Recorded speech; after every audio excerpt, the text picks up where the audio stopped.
Hello बच्चों, चलिए प्रश्न को देखते हैं। प्रश्न है, उचित उदाहरणों द्वारा पदों को परिभाषित कीजिए फ्रैंकल दोष।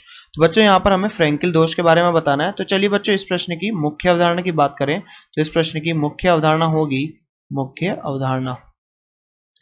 तो बच्चों यहाँ पर हम इस प्रश्न की मुख्य अवधारणा की बात करें तो यहाँ पर क्या होता है, फ्रैंकल दोष के बारे में हम बात करते हैं बच्चों। फ्रैंकल दोष,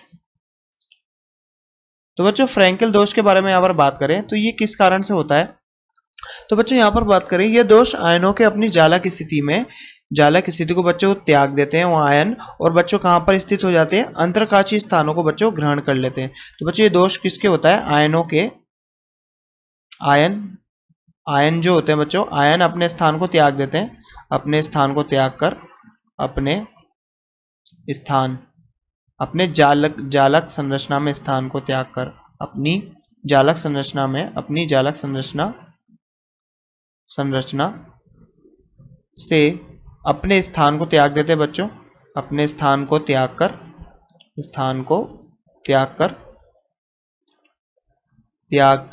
बच्चों कहां पर चले जाते हैं, त्याग कर वो चले जाते हैं बच्चों अंतरकाशीय स्थानों पर चले जाते हैं, अंतरकाशी स्थानों पर चले जाते हैं बच्चों, पर चले जाते हैं। तो बच्चों अंतरकाशीय स्थानों में चले जाते हैं। तो बच्चों बात करें, ये उन आयनिक योगों में ये दोष पाया जाता है बच्चों जिनमें क्रिस्टलीय संरचना में बच्चों समन्वय संख्या का मान कम होता है। तो बच्चों ये किन में पाया जाएगा, जिनमें बच्चों समन्वय संख्या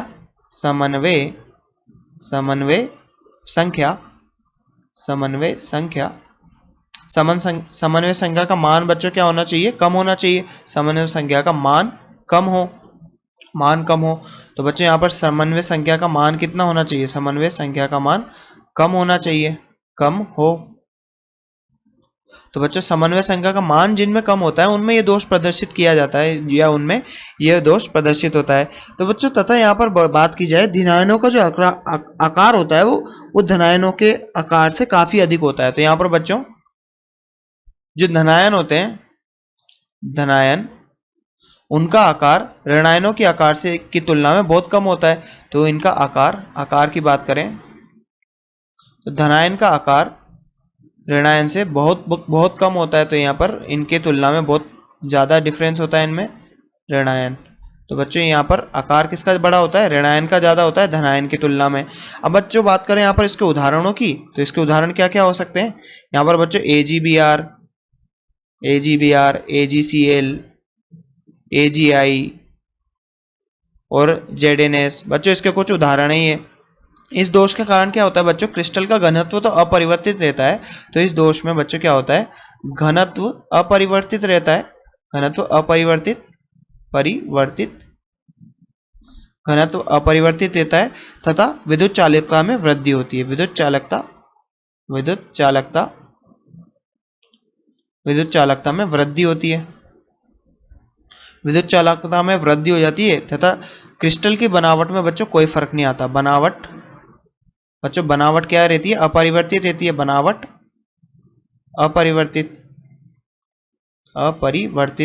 बच्चों किसकी, क्रिस्टल जालक की। तो बच्चों क्रिस्टल जालक की बनावट अपरिवर्तित रहती है। अब बात करें बच्चों इसकी, तो ये कैसे होता है, जैसे मान लीजिए ये धनायन ऋणायन, बच्चों ये जालक में उपस्थित है, धनायन ऋणायन, यहाँ पर ऋणायन बच्चों, यहाँ पर ये स्थान हो गया, और बच्चों यहाँ पर ये ऋणायन और ये धनायन, और ये ऋणायन और धनायन। तो बच्चों यहाँ पर ये कुछ इस प्रकार बंधित रहते हैं। तो बच्चों यहाँ पर ये इस प्रकार से जालक के अंदर बंधित रहते हैं। अब बच्चों यहाँ पर जो धनायन था, वो धनायन इस अपने स्थान जालक में अपने स्थान को छोड़कर बच्चों कहाँ, ये अंतरकाशीय स्थान में आ गया। तो बच्चों यहाँ से इसके आकार में कोई परिवर्तन हुआ, नहीं हुआ। यहाँ पर क्रिस्टल जालक की आकृति में कोई परिवर्तन हुआ, बनावट में कोई परिवर्तन नहीं हुआ। इसका घनत्व अपरिवर्तित रहता है, परंतु बच्चों इसकी ये जैसे ये आयन बाहर आ गया धनायन, तो इससे इसकी विद्युत चालकता बढ़ गई, ठीक है। इसका घनत्व अपरिवर्तित रहा। तो बच्चों इसके उदाहरण कौन कौन से, AgBr, AgCl, AgI और ZnS। तो बच्चों हमसे प्रश्न में पूछा गया था कि फ्रेंकल दोष को परिभाषित कीजिए। बच्चों हमने यहाँ पर फ्रेंकल दोष को देखा और इसकी आकृति को भी समझा। तो बच्चों आशा करते हैं आपको प्रश्न समझ में आया होगा। धन्यवाद।